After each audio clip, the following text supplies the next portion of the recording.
New Dave Chappelle special, new controversy.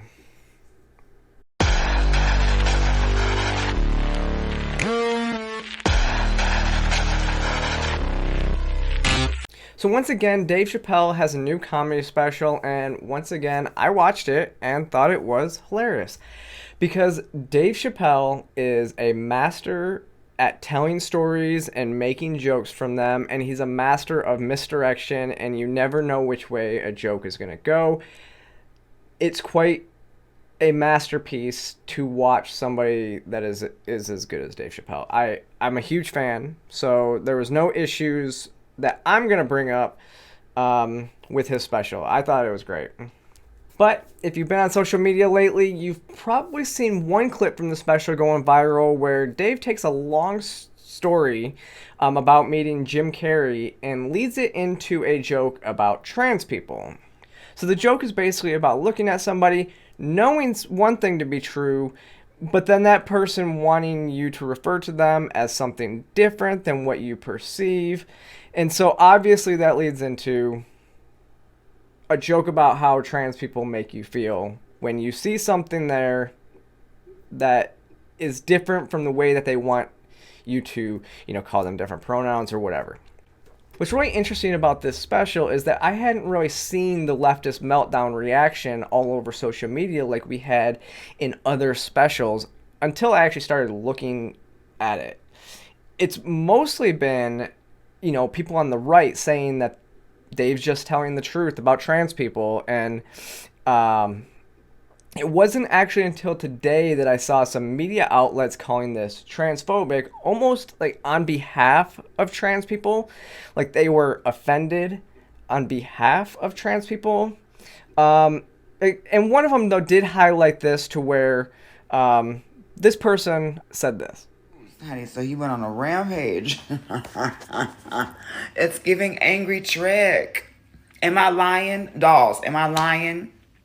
It's giving angry trick. Oh my God, who goes on to make three comedy specials about the dolls because you can't take? Get him some help. So it's clear that the media and this person, they didn't actually watch the special. It was one clear joke. Then there was a joke that was kind of modestly about trans people, about criminals self-IDing into women's prisons. Which that's not a shot at trans people, that's a shot at criminals who are abusing the self-ID laws in some of these states. Not actually trans people, actually a shot at criminals. But I would hardly say he made 3 whole specials about trans people.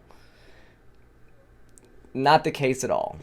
I don't know where these people are getting this, but they're obviously not watching the same specials that I'm watching, because I have not seen 3 actual long specials that were more than a couple jokes about trans people. Though I will say that it did seem like some of the people on the right were out there looking to trigger the left and get those outrage, and then it does seem like the media took the bait that the right was laying out there for them. And so then it causes this controversy. And once again, in another one of these specials, everybody's missing the main points that he made.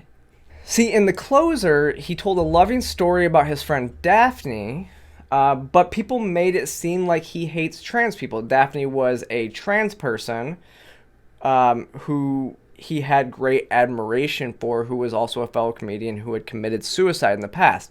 He named the show The Closer to honor his friend in a way that she would have actually appreciated.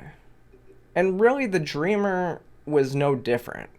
So at the end, Dave tells this powerful story about, living the dream, living your dream, and how everybody should be dreamers, and that sometimes you're just living in somebody else's dream. And the whole thing was really just words to live by. And it's funny because he actually gave some admiration for trans men while he was talking about it, but nobody's talking about that admiration. And I wish that this is what people were highlighting from the special, not one minor joke in the scheme of the entire thing. I mean, once again, in this special, he makes fun of everyone, and people are most upset he made one single joke about trans people. Like, he went harder after Madison Cawthorn and Lil Nas X than he did the trans community. And it was funny. And then I realized that, of course, he opened the show with a small trans joke and then didn't really go there anymore. Because he knows how publicity works. Because other than being a master joke teller, he's a master marketer. Like, before yesterday, the day that this episode actually released, I had no idea that it was even coming out. Like, there was no advertisement beforehand. And then it blows up because he makes one small joke. Dave knows how the Streisand effect works, meaning no publicity is bad publicity, especially when you're somebody like Dave Chapelle. You're basically uncancelable. So if you make that one small joke, of course the people on the right are going to take it and make something of it, but then the people on the left, the people that are offended on it, are going to make it an even bigger thing than it even was in the first place. I mean, it's brilliant, actually. And people on the right, I get it. The one clip, it goes viral, it gets views, it maybe helps your political stances, in the culture war. Like I said, I get it. But you miss the valuable lesson at the end if that's what you want people to see. I want people to see kind of more what the valuable lesson that he's teaching, other than one joke that was pretty much meaningless. And like I said, until news outlets started to melt down over it, I didn't really see the trans community melting down over this. It wasn't that big of a deal. Because what's really interesting is the joke he made about gay people at the end could also be attributed to some of you who are only interested in sharing outrage porn online. But in the end, everybody should watch it and judge for themselves and listen to what he says, because Dave Chapelle not only makes you laugh, but he also gives you some perspective on things. But those are just my thoughts. Let me know what you think in the comment section. Click that like and subscribe button. Follow me across all social media platforms, and I will see you next time.